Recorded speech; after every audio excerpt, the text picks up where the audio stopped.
The Prime Minister of Israel is the head of government and chief executive of Israel. Israel is a republic with a president as head of state.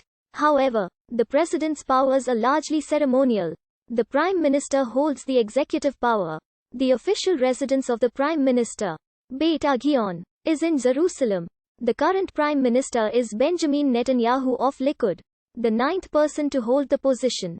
Following an election, the president nominates a member of the Knesset to become Prime Minister after asking party leaders whom they support for the position. The nominee has 42 days to put together a viable coalition. He then presents a government platform and must receive a vote of confidence from the Knesset to become Prime Minister. In practice, the Prime Minister is usually the leader of the largest party in the governing coalition. Between 1996 and 2001, the Prime Minister was directly elected, separately from the Knesset. Unlike most Prime Ministers in parliamentary republics, the Prime Minister is both the jure and de facto chief executive. This is because the basic laws of Israel explicitly vest executive power in the government, of which the Prime Minister is the leader. The office of Prime Minister came into existence on 14 May 1948, the date of the declaration of the establishment of the State of Israel. When the provisional government was created, David Ben-Gurion, leader of Mapai and head of the Jewish Agency, became Israel's first Prime Minister. The position became permanent on 8 March 1949. When the first government was formed, Ben-Gurion retained his role until late 1953, when he resigned to settle in the kibbutz of Sde Boker. He was replaced by Moshe Sharet. However, Ben-Gurion returned in a little under 2 years to reclaim his position. He resigned for a second time in 1963, breaking away from Mapai to form Rafi. Levi Eshkol took over as head of Mapai and Prime Minister. He became the first Prime Minister to head the country under the banner of two parties when Mapai formed the alignment with Adut Haravod in 1965. In 1968 he also became the only party leader to command an absolute majority in the Knesset, after Mapam and Rafi merged into the alignment, giving it 63 seats in the 120-seat Knesset. On 26 February 1969, Eshkol became the first Prime Minister to die in office.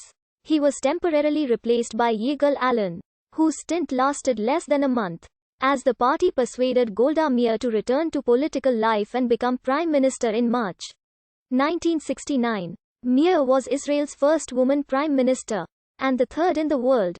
Meir resigned in 1974 after the Agrana Commission published its findings on the Yom Kippur War. Even though it had absolved her of blame, Yitzhak Rabin took over, though he also resigned towards the end of the 8th Knesset's term following a series of scandals. Those included the suicide of Housing Minister Avraham Ofer after police began investigating allegations that he had used party funds illegally, and the affair involving Asher Yadlin, who was sentenced to 5 years in prison for having accepted bribes. Rabin's wife, Leah, was also found to have had an overseas bank account, which was illegal in Israel at the time. Menahem Begin became the first right-wing prime minister when his Likud won the 1977 elections and retained the post in the 1981 elections.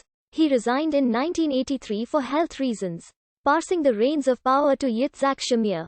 After the 1984 elections had proved inconclusive with neither the alignment nor Likud able to form a government, a national unity government was formed with a rotating prime ministership. Shimon Peres took the first 2 years, and was replaced by Shamir midway through the Knesset term. Although the 1988 elections produced another national unity government, Shamir was able to take the role alone. Peres made an abortive bid to form a left-wing government in 1990, but failed, leaving Shamir in power until 1992. Rabin became prime minister for the second time when he led Labour to victory in the 1992 elections. After his assassination on 4 November 1995, Peres took over as prime minister. During the 13th Knesset it was decided to hold a separate ballot for prime minister modelled after American presidential elections. This system was instituted in part because the Israeli electoral system makes it all but impossible for one party to win a majority. While only two parties, Mapai, Labour and Likud, had ever led governments, the large number of parties or factions in a typical Knesset usually prevents one party from winning the 61 seats needed for a majority. In 1996, when the first such election took place, the outcome was a surprise win for Benjamin Netanyahu after election polls predicted that Perez was the winner. However, in the Knesset election held at the same time, Labour won more votes than any other party. Thus Netanyahu, despite his theoretical position of power, needed the support of the religious